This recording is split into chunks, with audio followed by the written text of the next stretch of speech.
নুনটা 1 কেজি কিনে আনতে হবে, দরকার হয় 250 করে 4টে ভাগে ভাগ করে নিতে হবে।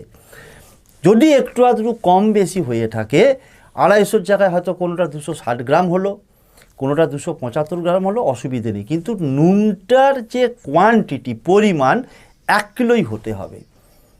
তার সাথে সাথে ছোট সবুজ এলাচ, এলাচটা কিন্তু সবুজ হতে হবে, সবুজ ছোট এলাচ, নিখুঁত, ফাটা পোকা ফুটো একটু দানা বেরিয়ে আছে এরকম চলবে না, নিখুঁত সবুজ রঙের ছোট এলাচ 4টে এবং ফুলযুক্ত লবঙ্গ 4টে।